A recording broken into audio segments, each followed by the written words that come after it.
Ever since the ban on alcohol in the small rural town of Cullowhee, North Carolina has been lifted, it begs to question how this change has affected local businesses on campus and how the student body is adjusting to this newfound local privilege.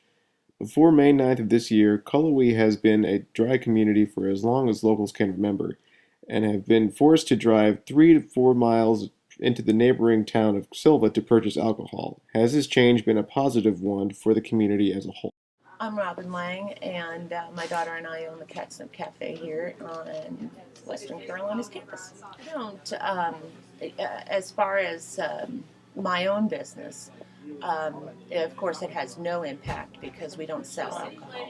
It's just not our business. We're a coffee sandwich shop, and in my opinion, I thought that serving alcohol here, even if it were just beer and wine, was going to be a bit of a hornet's nest, and which has proven correct. Not a huge nest, but we had the issues with licenses. No one was very sure how to handle it, and it was thrown to the sheriff, and he did not know how to handle it. And in the meantime, after that was settled, the sheriff's been on the businesses here like White on Rice. And just recently on Facebook, the Silver Herald posted the businesses in Jackson County that have gotten in trouble with selling to minors, and including some local Cullowhee businesses. Um, so the sheriff is going to be watching carefully. But really and truly, has anything blown up? Has anybody gone crazy? Is anybody jumping off bridges? There has been none of the anticipated mayhem. Uh, uh, there just isn't. I mean, students were drinking anyway. We just had to drive to Silver for it. Now it's local, and that's why I was an advocate, because it didn't make sense to me to have students on the road driving for alcohol. I'd much rather have you walk to Bob's or to the Empty Keg or Catamount Travel than get in your cars and drive. I'm David Smith, and I'm manager of Rolling Stone Burrito. We've gotten good customer support for the year prior to us starting to sell alcohol. We've always got customers coming in asking, why don't y'all sell beer? Why don't, beer and a burrito would be great. So, we got a lot of customer satisfaction out of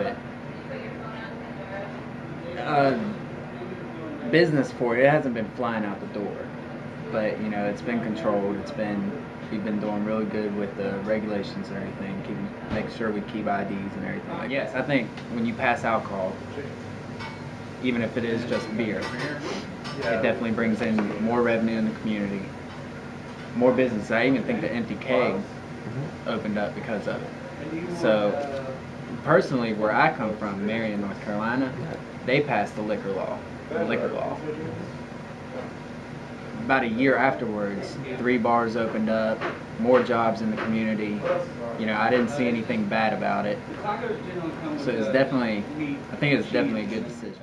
The Empty Keg, which is the first of possibly many businesses to open up as a result of this recent development, started working on the store in mid-July and was ready to open its doors in early October. My name is Robert McCampbell, and I'm a student at Western Carolina University, biology major.